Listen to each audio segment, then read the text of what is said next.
우리 창세기 11장 30절까지 말씀 중에서 우리 16절에서 30절까지 말씀만 함께 읽겠습니다. 16절에서 30절까지 말씀 함께 읽겠습니다. 에벨은 34세에 벨렉을 낳았고 벨렉을 낳은 후에 430년을 지내며 자녀를 낳았으며 벨렉은 30세에 르우를 낳았고 르우를 낳은 후에 209년을 지내며 자녀를 낳았으며 르우는 32세에 스룩을 낳았고 스룩을 낳은 후에 207년을 지내며 자녀를 낳았으며 스룩은 30세에 나홀을 낳았고 나홀을 낳은 후에 200년을 지내며 자녀를 낳았으며 나홀은 29세에 데라를 낳았고 데라를 낳은 후에 119년을 지내며 자녀를 낳았으며 데라는 70세에 아브람과 나홀과 하란을 낳았더라. 데라의 족보는 이러하니라. 데라는 아브람과 나홀과 하란을 낳고 하란은 롯을 낳았으며 하란은 그 아버지 데라보다 먼저 고향 갈대인의 우르에서 죽었더라.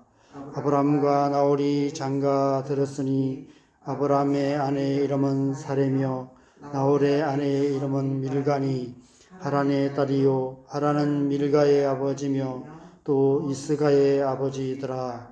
사레는 임신하지 못함으로 자식이 없었더라. 아멘. 오늘 본문은 창세기 5장의 아담에서부터 노아까지의 족보와 10장의 노아의 세 아들 야벳, 함, 셈의 족보에 이어지는 족보입니다. 우리가 앞서 묵상했던 10장에 기록된 셈의 족보와는 몇 세대가 겹치게 기록되어 있습니다. 아마도 바벨탑 사건의 역사적인 의미와 그 시대를 강조하기 위해서 셈의 족보 사이에 바벨탑 사건을 기록하고 있는 것 같습니다. 앞서 묵상했던 10장 24절을 보면 바벨탑 사건이 일어난 때가 셈의 4대손이었던 에벨의 때였음을 알 수 있습니다. 에벨이 그 아들의 이름을 벨렉이라 지었다라고 기록하고 있습니다. 벨렉의 뜻은 나눔이란 뜻입니다. 벨렉은 아마 바벨탑 사건 이후에 태어난 것 같습니다. 온 땅이 나눠지는 것을 보면서 에벨이 벨렉을 낳고 그 아들을 낳고 이름을 벨렉이라 지었던 것 같습니다. 바벨탑 사건을 전후로 셈의 족보를 기록하고 있는 것은 이 사건이 하나님 나라의 역사의 새로운 전환점이 되었음을 의미합니다.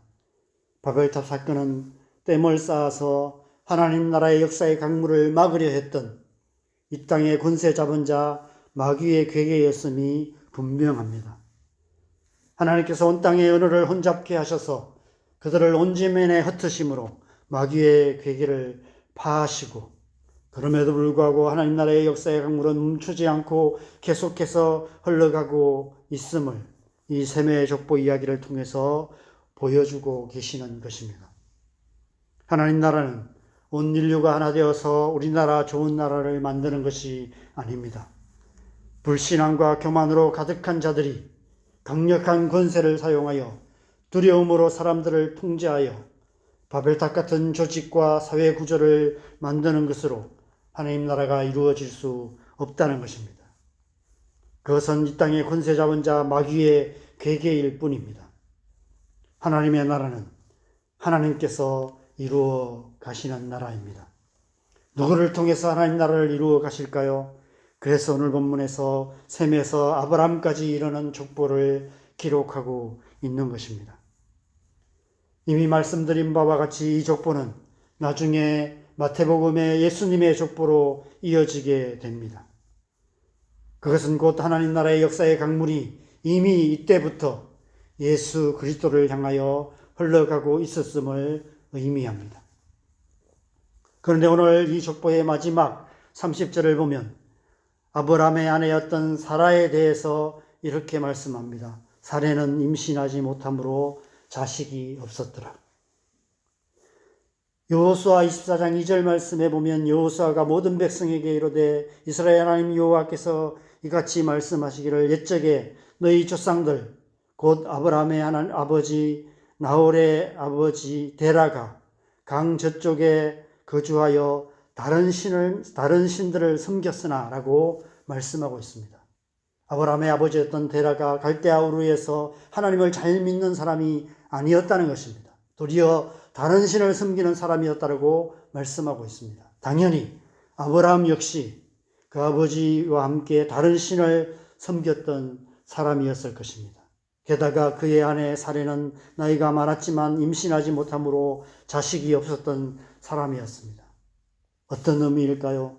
이 족보가 하나님 나라의 역사의 강물이 될 수 있었던 것은 그들의 어떠함 때문이 아니라는 것입니다. 그들이 다른 사람들보다 하나님을 잘 믿어서도 아니라는 것입니다. 그렇다면 그가 어떻게 믿음의 조상이 되었고 이 족보가 어떻게 하나님 나라의 역사를 향해서 멈추지 않고 흘러갈 수 있었을까요?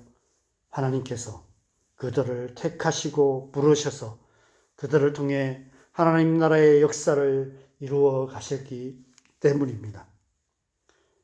하나님을 알지 못하고 다른 신들을 섬기며 자식조차 없었던 아브라함을 하나님께서 택하시고 부르셔서 결국 믿음의 조상이 되게 하셔서 그의 씨로 말미암아 천하 만민이 복을 받는, 천하 만민이 구원을 얻는 하나님 나라의 역사를 이루어 가신 것입니다. 하나님의 나라는 바벨탑을 쌓는 것과 같은 인간의 지혜나 인간의 열심으로 이루어지는 것이 아니라 하나님께서 친히 택하시고 부르신 자들을 통해서 이루어 가시는 것입니다. 앞으로 묵상하게 될 창세기 18장 19절을 보면 하나님께서 소돔과 고모라를 멸하러 가시는 길에 아브라함을 찾아오셔서 직접 그렇게 말씀하셨습니다.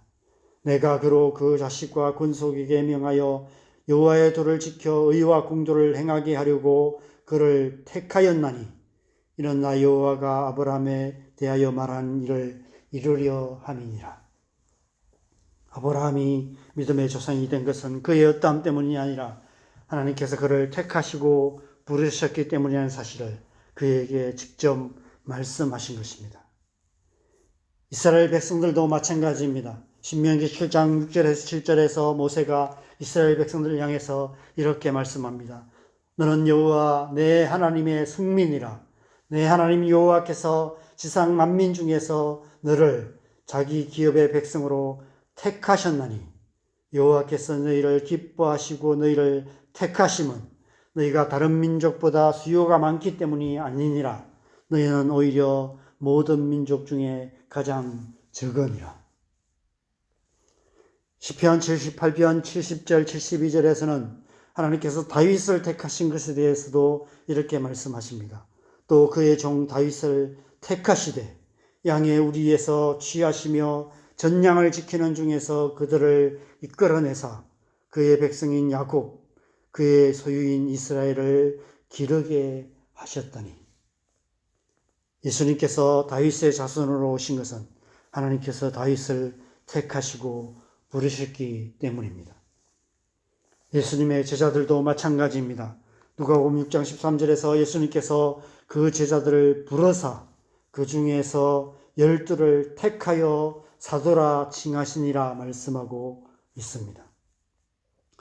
요한복음 15장 16절에서는 이렇게 말씀하십니다. 너희가 나를 택한 것이 아니요 내가 너희를 택하여 세웠나니 이는 너희로 가서 열매를 맺게 하고 또 너희 열매가 항상 있게 하여 내 이름으로 아버지께 무엇을 구하든지 다 받게 하려 함이니라. 저와 여러분 또한 마찬가지입니다. 사도 바울이 고린도 교회를 향해서 이렇게 말씀하고 있는데 저와 여러분을 향한 말씀이기도 합니다. 고린도전서 1장 26절 21에서 29절 말씀이 좀 길지만 제가 읽어드리겠습니다. 형제들아 너희를 부르심을 보라. 육체를 따라 지혜로운 자가 많지 아니하며 능한 자가 많지 아니하며 문벌 좋은 자가 많지 아니하도다. 그러나 하나님께서 세상에 미련한 것들을 택하사 지혜 있는 자들을 부끄럽게 하려 하시며 세상에 약한 것들을 택하사 강한 것들을 부끄럽게 하려 하시며 하나님께서 세상에 천한 것들과 멸시받는 것들과 없는 것들을 택하사 있는 것들을 폐하려 하시나니 이는 아무 육체도 하나님 앞에서 자랑하지 못하게 하려 하심이라. 에베소서 1장 4절에서 5절에서는 이렇게 말씀합니다. 곧 창세전에 그리스도 안에서 우리를 택하사 우리로 사랑 안에서 그 앞에 거룩하고 흠이 없게 하시려고 그 기쁘신 뜻대로 우리를 예정하사 예수 그리스도로 말미암아 자기의 아들들이 되게 하셨으니. 데살로니가서 2장 13절 말씀도 볼까요? 주께서 사랑하시는 형제들아, 우리가 항상 너희에 관하여 마땅히 하나님께 감사할 것은 하나님이 처음부터 너희를 택하사 성령의 거룩하게 하심과 진리를 믿음으로 구원을 받게 하심이니. 베드로 사도 역시 베드로전서 2장 9절에서 너희는 택하신 족속이요 왕같은 제사장들이요 거룩한 나라요 그의 소유가 된 백성이라 말씀하며 베드로서 1장 10절에서 11절에 이렇게 권면하고 있습니다. 그러므로 형제들아 더욱 힘써 너희 부르심과 택하심을 굳게 하라. 너희가 이것을 행한 적 언제든지 실족까지 아니하리라. 이같이 하면 우리 주 곧 구주 예수 그리스도의 영원한 나라에 들어감을 넉넉히 너희에게 주시리라. 왜 베드로 사도가 이렇게 권면하고 있을까요? 마태복음 24장 23절에서 24절에서 예수님께서 제자들에게 종말의 때를 말씀하시며 이렇게 말씀하셨습니다. 그때에 사람이 너희에게 말하되 그리스도가 여기 있다 혹은 저기 있다 하여도 믿지 말라. 거짓 그리스도들과 거짓 선지자들이 일어나 큰 표적과 기사를 보여 할 수만 있다면 택하신 자들도 미혹하리라. 이 예수님의 말씀대로 오늘날 수많은 이단들이 택하신 자들을 미혹하고 있습니다. 많은 사람들이 신천지를 비롯한 이단에 미혹되고 있습니다. 그래서 우리는 정신을 바짝 차리고 우리의 부르심과 택하심을 굳게 하여 실족하지 않아야 합니다. 요한계시록 17장 14절에서 성령께서 사도 요한을 통해서 이렇게 약속하고 계십니다. 그들이 어린 양과 더불어 싸우려니와 어린 양은 만주의 주시요 만왕의 왕이시므로 그들을 이기실 터이요 또 그와 함께 있는 자들 곧 부르심을 받고 택하심을 받은 진실한 자들도 이기리로다. 오직 예수, 오직 믿음으로 구원을 받아 하나님의 백성이 된 저와 여러분 모두가 하나님의 부르심을 받고 택하심을 받은 진실한 자들인 줄 믿으시기 바랍니다. 그래서 우리는 그 어떤 마귀의 괴계에도 흔들리지 않고 날마다 믿음으로 승리하는 삶을 살아가야 하는 것입니다. 오늘 하루 저와 여러분의 삶이 그런 삶이 되시기를 바랍니다. 우리를 택하시고 부르신 그 하나님 앞에 감사하며 오직 예수, 오직 믿음으로 승리하는 삶을 살아가는 저와 여러분 되시기를 주님의 이름으로 간절히 축원합니다. 우리 함께 기도하겠습니다. 하나님께서 창세전에 우리를 택하시고 우리를 부르셔서 오직 예수, 오직 믿음으로 구원을 받아서 하나님의 자녀가 되게 하셨습니다.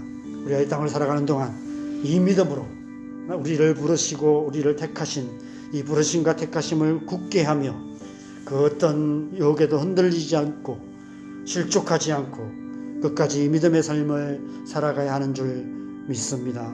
우리가 날마다 믿음으로 그렇게 살아갈 수 있도록 우리 안에 성령을 주신 줄 믿습니다. 성령께서 저와 여러분 안에 계셔서 날마다 우리를 진리 가운데로 인도하고 계십니다. 이 새벽에도 우리가 주의 성령의 충만함을 위해서 기도하십시다. 하나님 우리를 주의 성령으로 충만하게 하셔서 이 죄악으로 가득한 세상, 온갖 거짓으로 미혹하고 있는 이 세상 가운데 오직 하나님의 말씀을 굳게 붙들고 믿음으로 우리의 택하심과 부르심을 굳게 하며 하나님의 백성으로 하나님의 백성답게 살아가게 하여 주시옵소서. 제가 우리 함께 기도하겠습니다. 기도하십시다. 하나님 우리를 하나님의 백성으로 택하시고 부르셔서 이 세상 한가운데서 오직 예수 오직 믿음으로 구원받아 하나님의 자녀로 살아가게 하신 것 감사합니다. 우리를 주의 성령으로 충만케 하셔서 그 어떤 유혹에도 흔들리지 않고 세상의 죄악의 유혹에 흔들리지 않고 날마다 믿음으로 승리하는 삶 살아가게 하여 주시옵소서. 그래서 하나님의 백성으로서 하나님의 백성다운 삶을 통해서 하나님 나라를 이루어가는 하나님의 백성 될 수 있도록 우리를 주의 성령으로 충만케 하여 주시옵소서.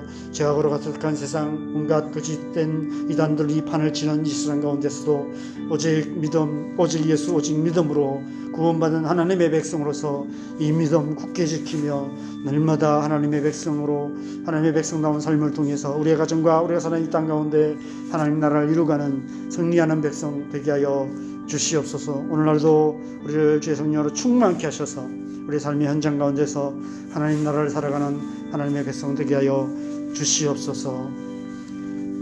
이 새벽에도 우리가 함께 기도하십시다. 우리의 가정을 위해서, 우리의 자녀들을 위해서 기도하십시다. 하나님, 우리 믿지 않는 가족들이 속히 주님 앞에 나오게 하시고 우리의 자녀들 가운데 성령을 부어주셔서 성령의 은혜로 하나님의 백성으로 하나님의 백성답게 살아가게 해주시옵소서.